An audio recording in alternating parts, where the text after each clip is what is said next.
저희 가족은 큰형이 이제 그 딸이 넷이에요. 딸이 넷인데 옛날 사람이라 그래서 그런지 아들이 있기를 그렇게 원해요. 딸 넷 다 반듯하게 자랐어요. 큰 딸은 이화여대를 나왔고, 둘째 딸은 고려대학교를 나왔고, 고대 영문과를 나왔고, 셋째 딸은 숙대 영문과를 나왔고요. 막내는 미국에 있는 그 대학을 나왔어요. 대학원을 했어요. 근데 아들이 없는 것 때문에 그렇게 그 아들 하는 거예요.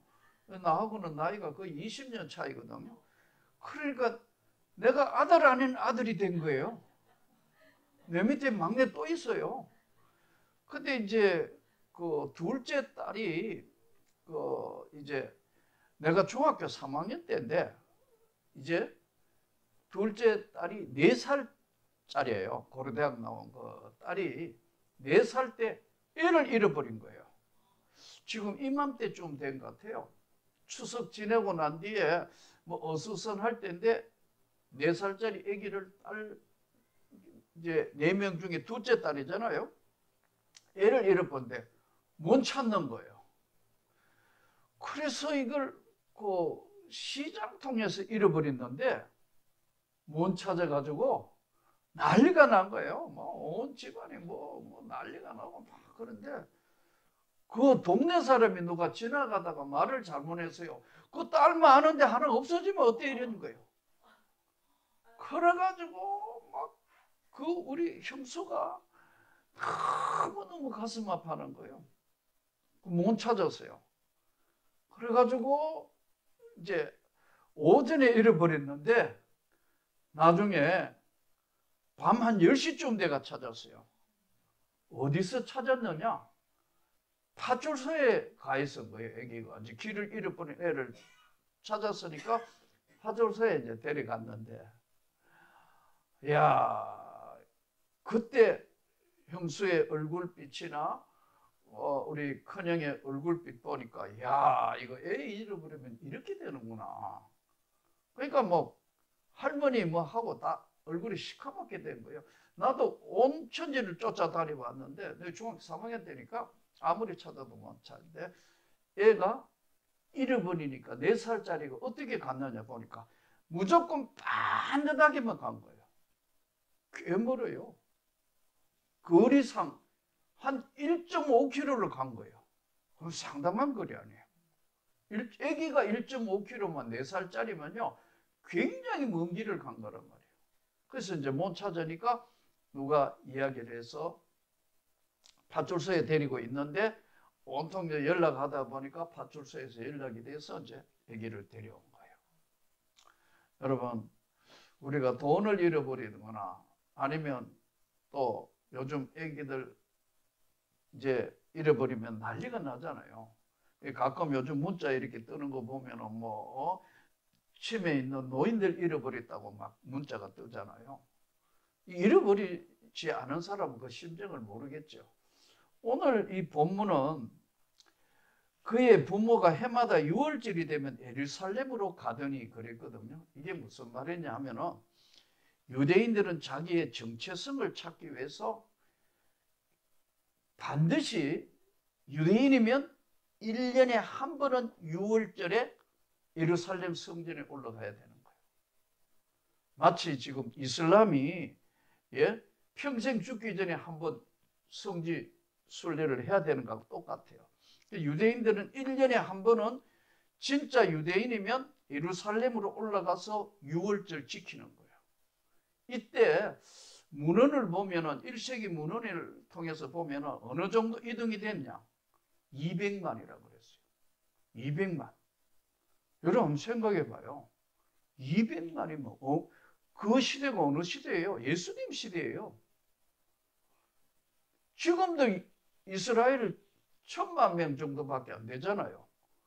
어마어마한 숫자가 이동된 거란 말이에요. 예? 그러니까 예루살렘에 올라가더니 예수님 당시에 나이가 얼마쯤 돼? 잃어버렸을 때 나이가 얼마쯤 돼? 12살이에요. 여러분 12살에 길 잃어버리나요?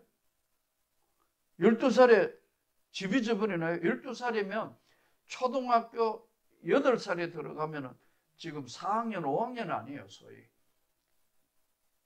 얘가 12살짜리가 집 잊어버렸다면 정상적인 애가 아니잖아요. 이게 뭐가 이게 잘못됐거나, 예, 그렇잖아요. 아닌가요? 12살짜리가 길 잃어버려요? 그때는 애가 막 활동하고 이럴 때니까요. 어디는 찾아갈 때인데 예수님이 12살쯤 되었을 때에 그들이 절기와 관례를 따라 올라갔다가 유월절 마치고 이제 수많은 사람이 있으니까 다시 나사렛으로 돌아가는데 이제 집으로 가는 거예요. 수많은 사람 가다가 보니까 돌아갈 때 아이 예수는 예루살렘에 머무셨더라. 그 부모들은 이를 알지 못하고 동행 중에 있는 줄로 생각하고 하룻길을 간 후에 친족과 아는 자 중에 찾대. 그러니까 애 없어져 버렸다. 하루 동안 막 사람들이 북쪽으로 남쪽으로 밀려가고 가다가 보니까 애가 없네. 예수님이 12살짜리였는데 없어졌다는 거예요.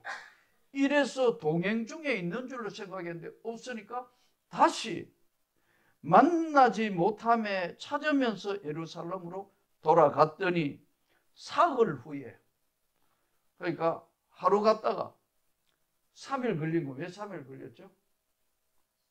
찾으면서 오니까. 정신없이 갈 때는 하루 만에 갔는데 비슷한 애 있으니까 얘야? 또 아니네. 얘야? 왜 비슷해가 찾죠? 중동에 안 살아봤어요.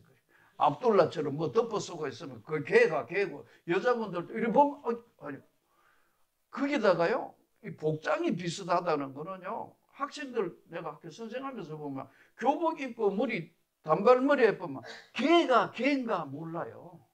비슷하다니까요. 근데 이게 압둘라처럼 덮어쓰고 뭐 이러면은요 왜냐하면 떼약빛이거든요. 근데 우리 생각에는 더운 나라니까 다 벗고 있으면 시원하지 않을까요? 어때요? 더 더워요. 익어요. 그래서 이거 흰 것으로 이렇게 하는 거예요. 예. 근데 이게 더위에 굉장히 익숙해 있기 때문에 이 사람들이 우리로 이야기하면 겨울 이제 우기철로 접어들면 검은 것으로 또 바꿔요. 우리는 그때 살만한데 그 사람들은 약간만 추워도 피부와 모든 것들이 그렇게 적응이 돼 있어요. 똑같다고요.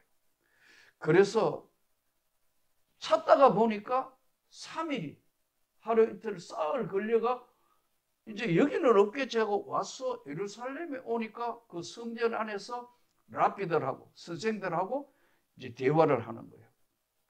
본문에는 사흘 후에 성전에서 만난 그가 선생들 중에 앉은 그들에게 앉아서 그들에게 듣기도 하시며 묻기도 하시니 듣고 랍비들이 주로 뭐 하죠? 모세오경을 강의하는 겁니다. 우리로 이야기하면 모세오경은 잘 아시죠? 창세기, 출애굽기, 레위기, 민수기, 신명기 여기에 대한 강의를 한다고요. 이 토라, 율법 그리고 이들이 살아온 자기의 조상들의 이야기를 하는 거라고. 예. 그리고 5대 제사를 통해서 레위기에 나오는 5대 제사를 통해서 죄를 지었을 때는 어떻게 제사함 받는가. 유월절은 제사함 받기 위해서 이제 오는 것이거든요. 이 사람들이 한마디로 하나님께 예물을 드리면서.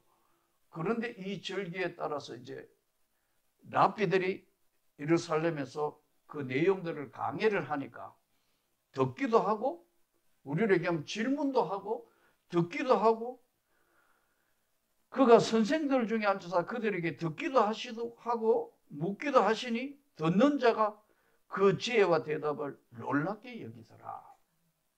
오늘 두 가지 측면을 통해서 이 말씀을 볼 수 있는데요. 첫째, 잃어버린 마리아와 잃어버린 요셉 부모가 얼마나 답답했겠나.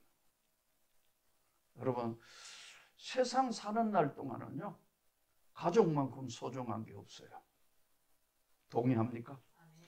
이 세상을 사는 날 동안은 밉거나 곱거나 가족만큼 소중한 게 없어요. 근데 그 가족이 뭐가 갈라지는 줄 아세요?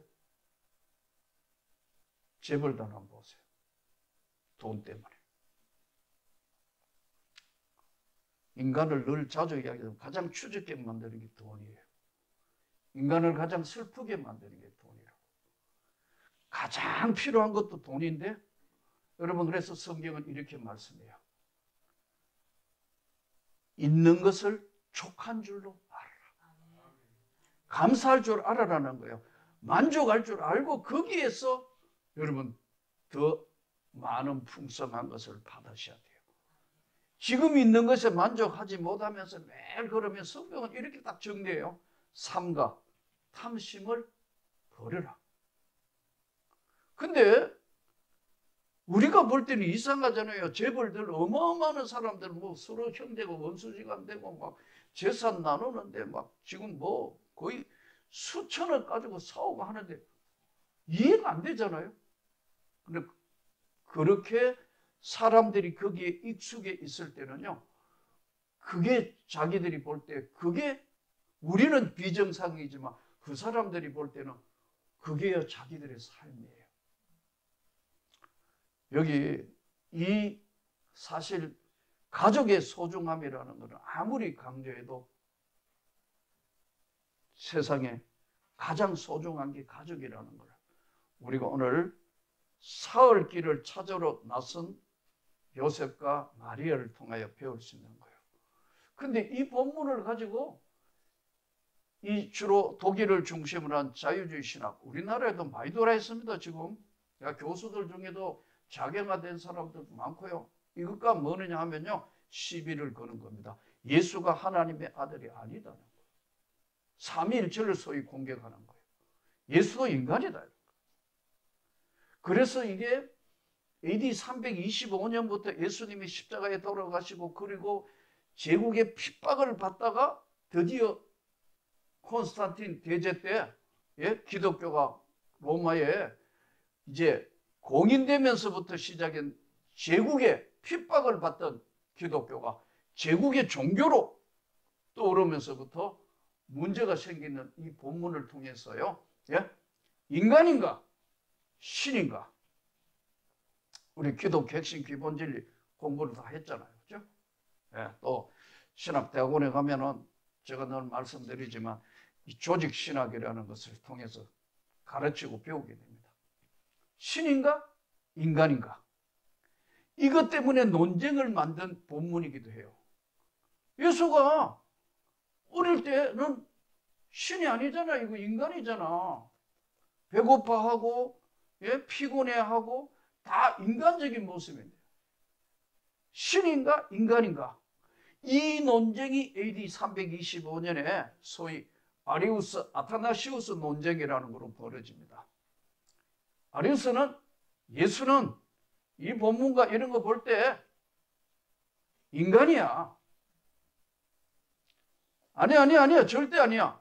예수는 하나님의 아들이고 신이야. 아타나시우스. 아리우스 아타나시우스 논쟁으로 인해가요, 인간이라는 아리우스의 것이 정제됩니다. 그 다음부터는 쭉 8차례 이제 기독교 논쟁이 벌어지는 걸 기독론 논쟁이라고 그러는데 출발점이 여기예요. 근데요, 저는 이 길을 걸어오면서 많은 사람을 봤어요. 예수가 완전한 하나님이며 완전한 인간이라는 것을 확실하게 정리한 게 AD 451년에 소위 칼케톤 회의라는 회의에서 완전하게 정리됩니다. 예수 그리스도는 하나님이며 신이며 인간이다. 하나님이며 인간, 신이며 인간, 분리되지 않는다. 비분리. 그리고 절대로 변질되지 않는다. 비변질. 그리고 뭐로 이렇게 저렇게 바뀌어지지 않는다. 변화되지 않는다. 비변화. 그리고 이렇게 저렇게 혼동되지 않는다. 비혼동. 중요한 것을 지금 발표를 하게 돼 있어요. 그러므로 이것이 원칙이 세워지면서 이 회의 AD 451년에 종료된 것을 거의 다음 회의 때는 칼케톤 회의의 재확인으로 거의 끝납니다. 그러나 논쟁은 계속돼요. 저는 가끔 저는 하는 사람이니까 설교를 듣잖아요. 예? 그 설교는 아무나 함부로 하면 안 되는 거예요. 왜냐하면 하나님의 말씀을, 성경을 잘못 해석하면 엄청난 문제가 생깁니다. 보세요. 신인가 인간인가? 왜냐하면은 예수 그리스도는 칼케톤 회의의 마지막 정리가 완전한 하나님이며 완전한 인간이다. 우리하고 다른 것은 그분은 죄가 없는 분이다.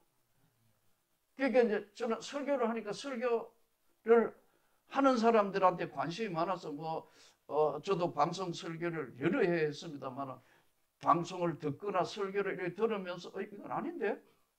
보세요. 어떤 분은 하나님에 대한 설교는 굉장히 많이 해요. 그런데 어떤 사람은 예수님에 대한 이야기만 해요. 여러분, 이 균형이란 굉장히 중요해요.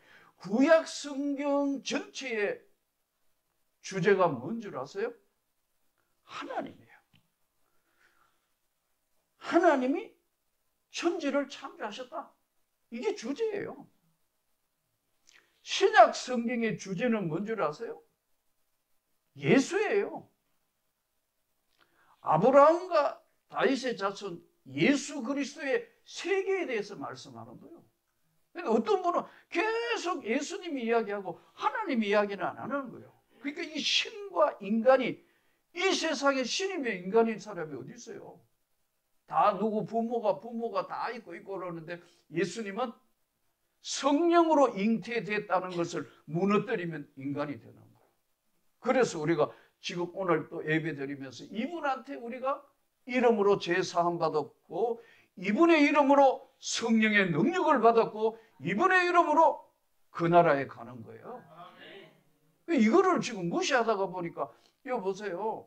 12살까지 이게 아이고 인간인데 어떻게 이게 신이 되느냐는 이야기로 자유주의는 몰고 간다는 거예요. 하나는 아까 말씀드린 것처럼 가장 중요한 것이 가족이에요. 저는 여러분의 가족이 비록 가진 것은 없다 할지라도, 좀 모자란다 하더라도 가족이 화목하고 자녀들과 좋은 관계를, 또 서로 부족하지만 서로 아끼는 그런 가정이 되면 좋겠습니다. 저는 목회하면서도 늘 그렇게 했어요. 지금도 그렇지만 가족만큼 소중한 것은 없다. 가족만큼.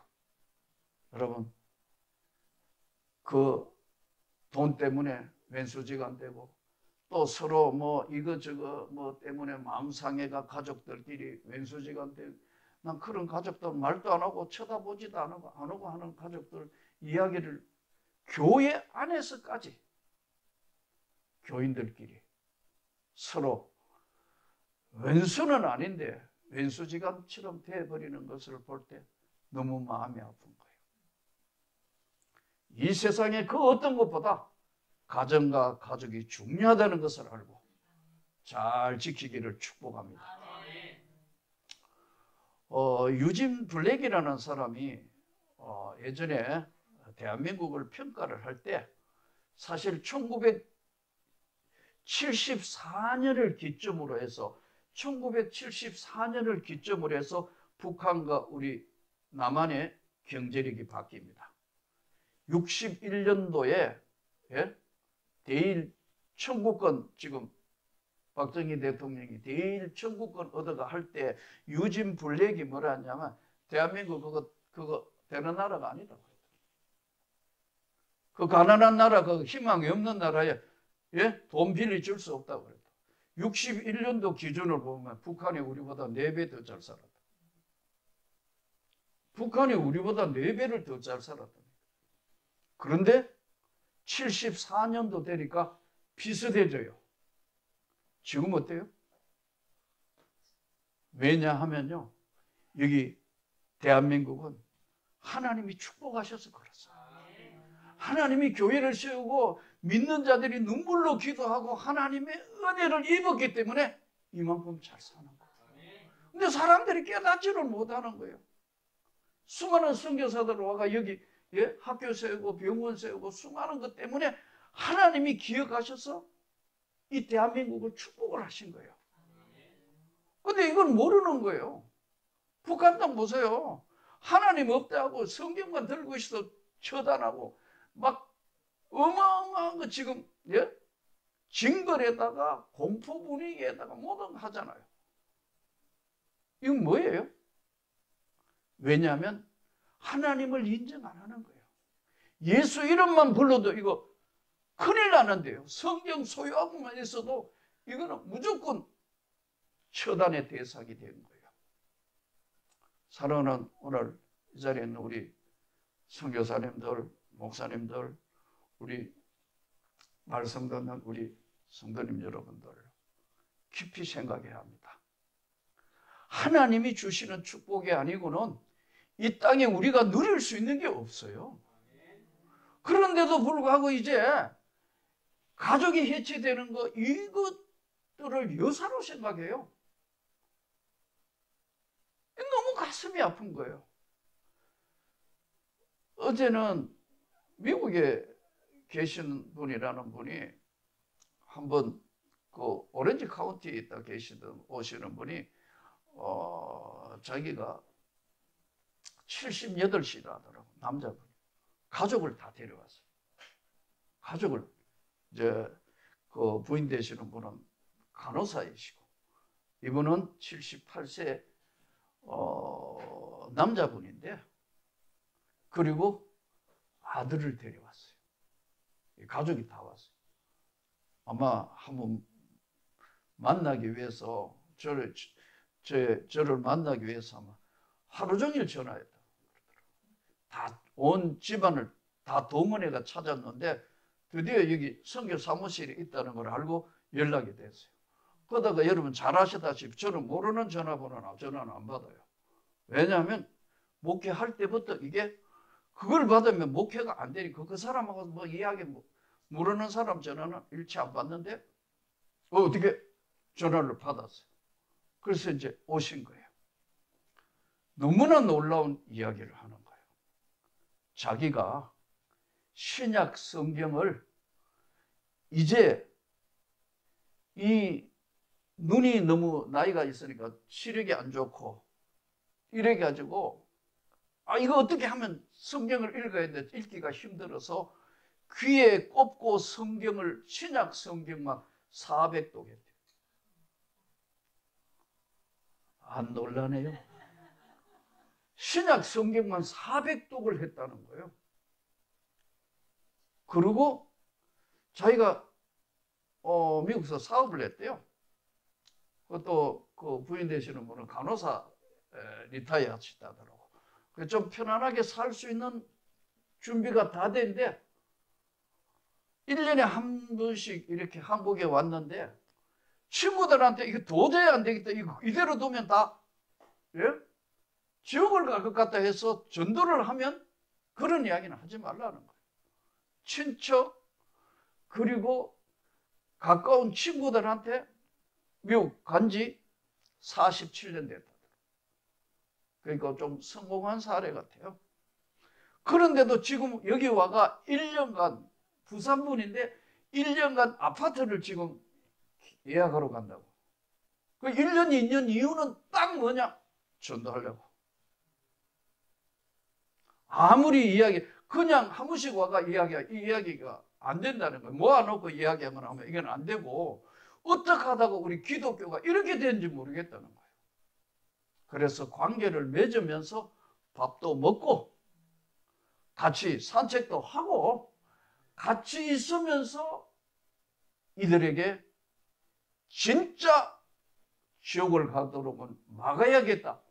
전도해야 되겠다 해서 지금 가족을 떠나서 1년간 저거 하기로 이제 부산에 가서 아파트 예약하러 이번 주에 내려간다고 그러더라고요. 혹시 모르겠습니다. 이번 주 여기 와가 예배 드려도 되겠습니까? 그러더라고요. 그래서 예배 드려도 괜찮으시다고. 그래서 오늘 올 줄 알았는데 안 오시네요. 아마 지금 가족들이 다 모이는 것 같아서 대가족이라서 다 모이기 때문에 그렇다는 거예요. 여러분 78세고 미국에서 그래도 빵 걱정 안 하고 노후에 살 수 있고, 여러분 여기 와가 대한민국에 와가 아파트 1년 렌트하려면 돈이 얼마 들죠? 한국도 만만찮잖아요. 미국 집 놔두고 여기 와가 아무런 사업하는 것도 아니고 전도할 목적으로. 내가 눈을 감고 어제는 그래서 막 한번 기도해 주시라 해서 평생에 한번 기도 받는 게 소원이라 해서, 예? 내가 속으로 생각해 나 같은 게 뭐라고, 이 나를 만나려고 기도. 그래서 가족 기도했는데 눈물로 기도를 받으시더라고요. 난 그 가족의 기도를 하나님이 들으신다는 걸 믿습니다. 왜냐하면 그 믿음이 나에게도 전달되더라고요. 그래서 가시고 난 뒤에, 이제 보내시고 난 뒤에 내가 충격을 받아가지고, 야, 이거 나는 목사인데 이거 나는 뭐지? 충격을 받아가 집에를 못 가겠는 거예요. 여기 앞에 앉아가지고 어제 세 개 회개했습니다, 여러분. 진짜 회개해야 되는 거 아니에요? 여러분, 아무것도 하는 거 없이 여기 전도하려고 1년간 그 많은 돈 투자해가면 아파트 얻어가지고 저거 해가 이제 가족들, 친구들 근성으로 전도의 영혼을 구원하는 게 아니고 진짜 구원하기 위해서 1년은 여기 머물다가 가야 주님 앞에 후회가 없을 것 같다. 여러분, 이 세상에서 가장 소중한 건 저와 여러분의 만남입니다. 여러분, 이 만남이란 이렇게 소중한 거예요. 그래서 평신도가 이 정도면 이건 정말 대단하구나. 근데 자기가 그런 이야기를 하시면서 여운을 남기면서 저에게 마지막 떠나면서 그런 이야기 하더라고요. 요즘에 영혼 구원에 대해서 한국이 너무 관심이 없어진 것 같아요. 그래서 교회 이야기나 예수 이야기만 하면 친척들이나 친구들이 다 그 이야기만 하지 말자 그런대요. 너 오랜만에 왔으니까 좋긴 한데 내가 이 땅에 머무르는 날까지는 주님을 전해야 되지 않겠습니까? 여러분, 우리가 이 땅에 사는 삶 중에서 오늘 예수 그리스도, 저 천국을 향하여 가는 삶인데 반대쪽에는 무서운 지옥도 있어요. 어떻게 해야 되나요? 복음을 전하나? 오늘 자유주의가 판을 치고 아까 말씀드린 것처럼 이거 예수님이 인간을이라는 것으로 인간의 예수, 이성적인 예수를 믿도록 만들어 놓은 자유주의와 수많은 이단들과 오늘 이 시대에 하나님의 나라를 지키고 하나님의 복음을 전하고 하나님의 영광을 위하여 살아야 되는 모델이 되는 집사님 한 분을 본 거예요. 오늘 이 주의 말씀을 들으며 우리 세상 끝날까지 예수를 잃어버리지 않는, 예수와 동행하는 이 한 주간이 되고 이 한 달이 되기를 주 예수 이름으로 축복합니다.